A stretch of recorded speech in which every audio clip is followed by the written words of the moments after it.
প্রিয় ভাইরা, সামনে নির্বাচন 12ই ফেব্রুয়ারি বা তার আগে পরে হবে, রোজার পূর্বে। সেই নির্বাচনে আল্লাহ যদি চায় তাহলে আমি কিছু একটা হইতে পারবো, নাকি? তা নইলে কারো পক্ষে কিছু হওয়া সম্ভব না। এই মামুদনগর ইউনিয়নের কৃতি সন্তান, মা মাটি মানুষের নেতা, সাবেক মন্ত্রী, সাবেক mayor major general Mahmudul Hasan এখন অসুস্থ অবস্থায় রয়েছে। আমি তার সুস্থতা কামনা করছি। আল্লাহ রাব্বুল আলামিন তাকে সুস্থ করুক। প্রিয় ভাইরা, এই চর অঞ্চলের মানুষের মূল দাবি হচ্ছে যে, বিশেষ করে মামুদনগরের মানুষের মূল দাবি হচ্ছে ব্রিজটা, তাই না? আমার সাথে এই যে মজিবর ভাই ছিল, তারপরে রশিদ ভাই ছিল, যখন ইঞ্জিনিয়ার আসছে তখন ভিডিও কলে কথা হয়েছে, তাই না? আমরা তো এখন ক্ষমতায় নাই, ক্ষমতা আছি নির্বাচনের মধ্য দিয়ে। জনগণ যদি আমাদেরকে রায় দেয় তাহলে হয়তো আমরা দায়িত্ব পাবো, আল্লাহ যদি সহায় থাকে। তখন তার আগেই এই কাজটা যাতে হয় সেই ব্যাপারে কিন্তু আমি সর্বোচ্চ পদক্ষেপ নিয়েছি, চেষ্টা করেছি। বাকি আল্লাহ ভরসা, হয়তো কাজ আগাবে। আর আমি যদি নির্বাচিত হতে পারি, আল্লাহ রাব্বুল আলামিন যদি আমাকে নির্বাচিত করে, সবার আগে এই ব্রিজটা আমি করে দেব ইনশাআল্লাহ চরবাসীর জন্য।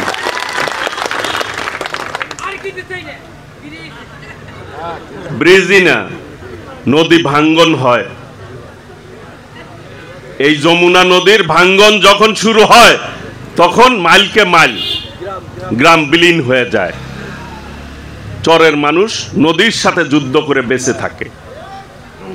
কাজেই প্রথম কাজ করব যেটি, এই সিলিমপুর, কাতুলি, মামুদনগর, হুগরা, দাইন্না, বাগিল, কাকুয়া, এই কয়টা ইউনিয়নের পাশ দিয়েই যমুনা নদী গেছে, মূলত নদী গেছে। এইটা যাতে আর না ভাঙ্গে, নদীও যাতে ঠিক থাকে, সেই অনুযায়ী নদীর পাশ দিয়ে বেড়িবাঁধ নির্মাণ করে দেব ইনশাল্লাহ আগামী দিনে। প্রিয় ভাইরা, আমাদের দল যখন যা বলে তাই কিন্তু করার চেষ্টা করে। শহীদ রাষ্ট্রপতি জিয়াউর রহমান স্বাধীনতার মহান ঘোষক, দেশের জন্য কাজ করেছে, জনগণের জন্য কাজ করেছে, যে দেশের কল্যাণের জন্য কাজ করেছে। দেশনেত্রী বেগম খালেদা জিয়া চরের মানুষের কৃষি ঋণ মওকুফ করছে না সমস্ত কৃষকের, আর 25 বিঘা চরের জমির খাজনাকে মাফ করছে দেশনেত্রী বেগম খালেদা জিয়া। আগের জমির এই ভেঙ্গে যদি যাইতো, নদীতে থাকতো, তাও খাজনা দেওয়া লাগতো না। এখন সেটা দেওয়া লাগে না। কার অবদান? দেশনেত্রী বেগম খালেদা জিয়ার অবদান। এখন বিএনপির ভারপ্রাপ্ত চেয়ারম্যান দেশনায়ক তারেক রহমান, আল্লাহ চাহে তো আগামী দিনে যে নির্বাচন হবে, সেই নির্বাচনের মধ্য দিয়ে দেশের প্রধানমন্ত্রী কে হবে বলেন তো? জোরে বলেন, কে হবে? কে হবে? দেশনায়ক তারেক রহমান। এটা কিন্তু সবাই জানে বাংলাদেশে, যে দেশনায়ক তারেক রহমান আগামী দিনে প্রধানমন্ত্রী হবে, এর কোনো বিকল্প নাই। সেই জন্য বিভিন্ন লোক ইদানিং ষড়যন্ত্র করে। ওই ছোটখাটো দল আছে না, কোনো সময় আমগো সাথে এসে এই 21, 22, 23 সিট পাইছে, আবার আমগো থেকে যখন চলে গেছে তখন 3 সিট পাইছে। এই রকম যদি ষড়যন্ত্র করে না, যতই গুরু, কোনো লাভ হবো না, সিটই পাবো না। এখন তাকে সিটই নাই, হিসাব মতো আছে নাই। কাজে তাদের ব্যাপারে কোনো কথা বলতে চায় না। আমরা আগামী দিনে কি করব সেটাই আমরা বলতে চাই, কারণ আমরা জনগণের রাজনীতি করি। দেশনায়ক তারেক রহমান যেটি বলেছে, জনগণকে সঙ্গে রাখুন, জনগণের সাথে থাকুন। আমরা কারো বিপক্ষে কিছু বলতে চাই না, আমরা আমাদের কথা বলতে চাই। আমরা জনগণের জন্য কি করব আগামী দিনে, দেশনায়ক তারেক রহমান ইতিমধ্যেই বলেছে প্রত্যেক ঘরে ঘরে ফ্যামিলি কার্ড দিবে।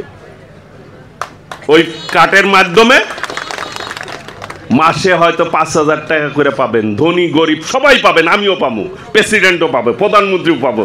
আল্লাহ দিলে তারেক রহমান প্রধানমন্ত্রী হবে, সেও পাবে, কেউ বাদ যাবেন না। সেই কার্ডটা থাকবে আমার মায়েদের নামে, মারা যাতে নিজেদেরকে অসহায় মনে না করে, কারণ স্বামী মারা গেলে মারা সবচেয়ে অসুবিধায় থাকে। কথা ঠিক না ব্যাঠি? সেই জন্য নারীদেরকে স্বাবলম্বী করার জন্য দেশনায়ক তারেক রহমান এই সিদ্ধান্ত নিয়েছেন। প্রিয় ভাইরা, বাংলাদেশে মূল সমস্যা কি? বেকার সমস্যা না? অনেক কষ্ট করে পোলাপান পড়ালেখা করা, মা বাপে চাকরি না পাইলে সবচেয়ে কষ্টে থাকে মা বাবারা, কারণ বয়স হয়ে জায়গা, শরীরের জোর কইমা জায়গা, সাহস কইমা জায়গা, মন দুর্বল দুর্বল মনে হয়, তাই না? আর ছেলে যদি চাকরি পায় সবচাইতে খুশি কে হয়? মা বাবা হয়। দেশনায়ক তারেক রহমান সিদ্ধান্ত নিয়েছে আগামী দিনে বিএনপি রাষ্ট্রীয় ক্ষমতায় আসলে 1 কোটি যুবকের কর্মসংস্থানের ব্যবস্থা করবে বিএনপি, যাতে কেউ বেকার না থাকে। আর যারা বেকার থাকবে শিক্ষিত, তাদেরকে বেকার ভাতা দিবে বিদেশের মতো করে। এই কাজগুলি আরো কাজ, এই যে কৃষি কার্ড দিবে, এই যে কৃষি উপকরণ যাতে কিনতে সুবিধা হয়, কৃষি ঋণ পাইতে যাতে সুবিধা হয়, ফসল বিক্রি করতে যাতে মুনাফা ভালো হয় কৃষকের, সমস্ত ব্যবস্থার জন্য কৃষি কার্ড দিবে বিএনপি আগামী দিন ইনশাল্লাহ। দেশনায়ক তারেক রহমান বলেছেন কৃষি নির্ভর অর্থনীতি গড়ে তুলতে হবে, কৃষক বাঁচলে বাঁচবে দেশ, নাকি? কৃষক যদি বাঁচে বাঁচবে দেশ। আজকে আপনাদের জন্য, কৃষকদের জন্য এই যে কীটনাশক ওষুধ দেন না, স্প্রে মেশিন আমাদের পক্ষ থেকে আপনাদেরকে দিচ্ছি 10 জনকে। ওই যে যারা এই এর আগে আমরা কৃষক মেলা করছিলাম, যেই 10 জন কৃষককে আমরা মঞ্চে নিয়েছিলাম, বক্তব্য দেওয়া হয়েছিল, তাদের জন্য এই উপহার। আমরা ধারাবাহিকভাবে মানুষের জন্য করতে চাই, জনগণের জন্য আমরা রাজনীতি করি, নাকি? কষ্ট কার জন্য করি? জনগণের জন্য, আপনাদের জন্য। আর আপনারাও প্রাণ খুলে আমাদের প্রতি দোয়া করেন, আশীর্বাদ করেন, সেই জন্য আমরা সংসদে যেতে পারি, নাকি? সরকার গঠন করতে পারি। আপনারা যদি ভোট না দেন, আপনারা যদি দোয়া না করেন, আমরা কিছু করতে পারবো? আমি সকলের কাছে অন্তর থেকে দোয়া কামনা করছি।